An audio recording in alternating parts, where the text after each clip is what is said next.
Assalamualaikum warahmatullahi wabarakatuh. Kami dari kelompok 2 Sistem Pengendalian Manajemen B. Bab 2 Pengendalian Hasil. Anggota kelompok 2 yang pertama ada Tiara Sagira, yang kedua Ruri Maulidia Rahma, yang ketiga Raffi Latifah Fitri, yang keempat Dani Christian, yang kelima Meisha Serlianti, dan yang terakhir ada Brigita Afinka. Subbab pengendalian hasil.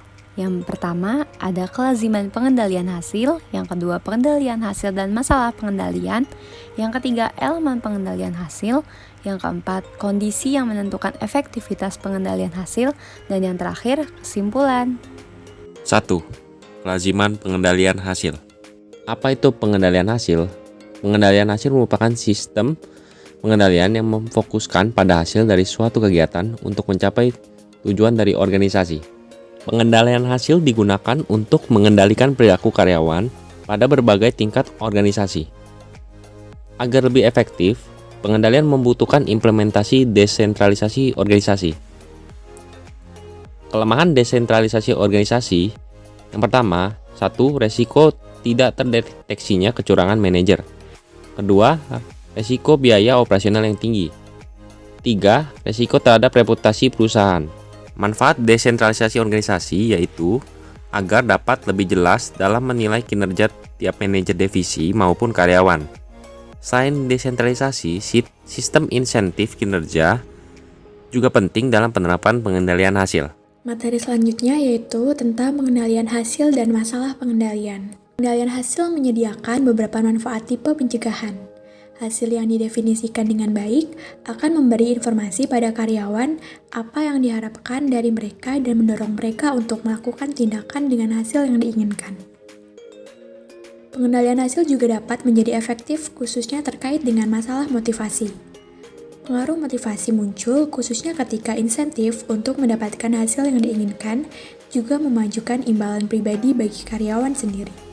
Pengendalian hasil juga mendorong karyawan untuk mengembangkan bakatnya dalam memposisikan dirinya untuk memperoleh hasil tergantung dari imbalan. Pengukuran kinerja sebagai bagian dari pengendalian hasil juga menyediakan beberapa hal non-motivasi. Jika kinerja gagal dan tidak sesuai dengan yang diharapkan, maka organisasi dapat mengganti strategi, proses, atau karyawan. Ketiga, elemen pengendalian hasil.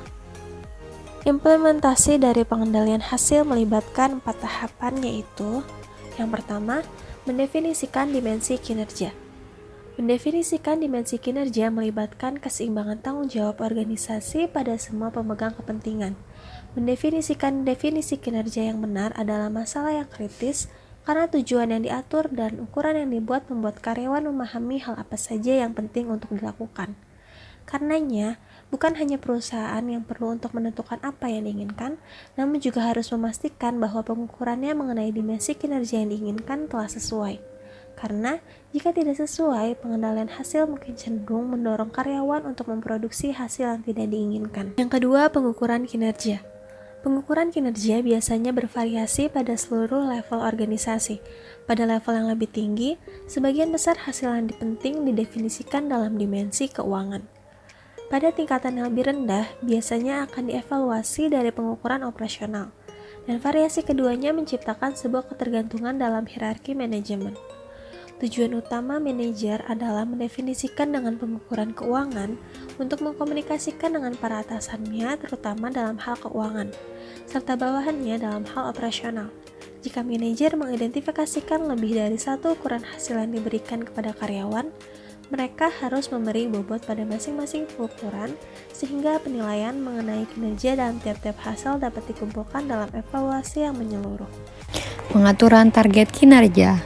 Pertama, meningkatkan motivasi dengan cara menyediakan tujuan yang jelas bagi karyawan untuk dicapai. Banyak orang yang lebih suka diberikan target yang spesifik agar mempermudah mereka untuk mencapai tujuan yang dimaksud. Yang kedua, target kinerja dapat membuat karyawan menilai kinerja mereka sendiri.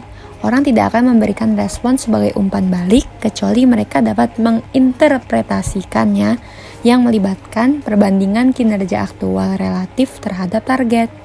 Sehingga target dapat membedakan kinerja yang baik dan kinerja yang buruk. Lalu berikutnya ada pemberian imbalan. Imbalan yang termasuk dalam perjanjian insentif memiliki berbagai macam jenis seperti kenaikan gaji, bonus, promosi, keamanan kerja, penugasan, kesempatan pelatihan, kebebasan, pengenalan, dan kekuasaan. Imbalan itu ada dua bentuk, ada imbalan ekstrinsik dan imbalan intrinsik. Imbalan ekstrinsik contohnya bantuan dalam bentuk keuangan seperti uang tunai maupun saham, atau bisa juga seperti pengumuman karyawan terbaik. Imbalan intrinsik dihasilkan secara internal melalui adanya rasa puas atas hasil yang diinginkan. Kondisi yang menentukan efektivitas pengendalian hasil. Pengendalian hasil bekerja dengan baik hanya ketika seluruh kondisi berikut ada di dalam perusahaan. Yang pertama, organisasi dapat menentukan hasil apa yang diinginkan di dalam wilayah yang dikendalikan. 2. Karyawan yang tindakannya dikendalikan memiliki pengaruh yang signifikan terhadap hasil yang mereka pertanggungjawabkan. Ketiga, organisasi dapat mengukur efektivitas hasil. Pengetahuan dari hasil yang diinginkan. Ada 3 area hasil, kualitas, biaya, dan penjadwalan, yang sering berlawanan satu sama lain.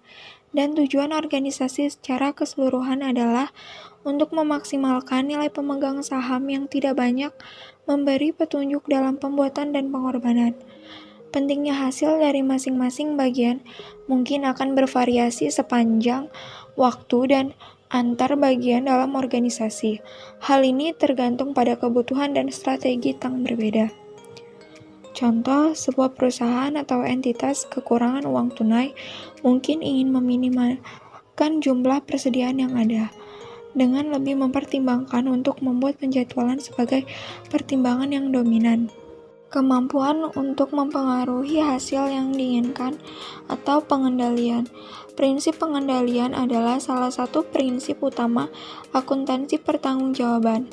Dasar pemikiran utama di balik prinsip pengendalian adalah pengukuran hasil berdaya guna hanya pada batasan jika informasi mengenai tindakan yang diinginkan atau keputusan yang akan diambil telah tersedia.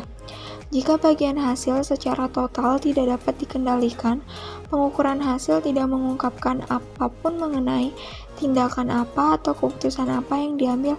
Sebagai pengendalian mempersulit dalam pengembalian kesimpulan dan hasil pengukuran, meskipun tindakan atau keputusan yang diambil tidak bagus.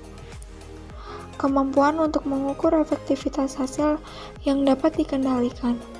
Kemampuan untuk mengukur efektivitas hasil yang dapat dikendalikan adalah kendala terakhir yang membatasi kemungkinan dari pengendalian hasil.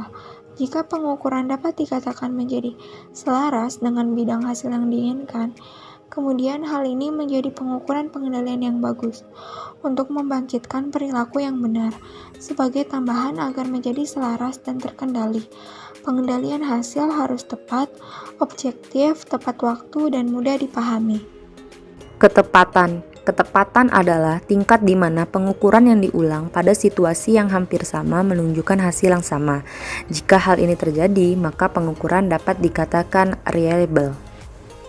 Lalu ada objektivitas. Sebuah pengukuran haruslah objektif yang diambil. Maksudnya, hal ini tidak dipengaruhi oleh perasaan seseorang atau interpretasi. Ada 2 cara untuk menaikkan objektivitas pengukuran.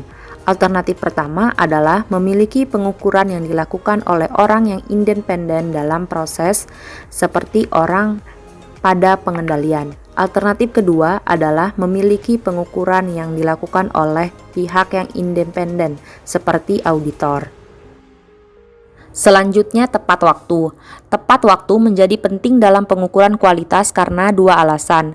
Pertama adalah motivasi. Karyawan membutuhkan penekanan terhadap kinerjanya agar dapat melakukan kinerja yang terbaik. Tekanan akan membantu memastikan bahwa karyawan tidak menjadi berpuas diri, ceroboh, atau boros. Keunggulan kedua adalah bahwa tepat waktu dapat meningkatkan nilai intervensi yang mungkin diperlukan.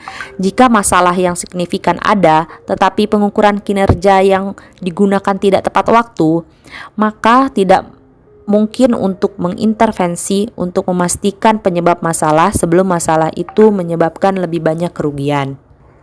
Lalu ada mudah dipahami. Dua aspek agar mudah dipahami.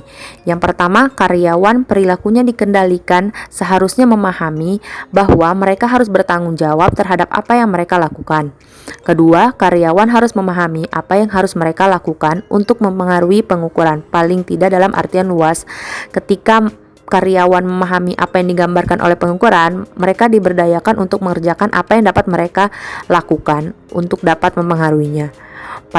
Pada kenyataannya, hal ini merupakan keunggulan dari pengendalian hasil. Pengendalian yang baik dapat dicapai tanpa memahami secara pasti bagaimana karyawan akan menghasilkan hasilnya. Terakhir, efisiensi biaya.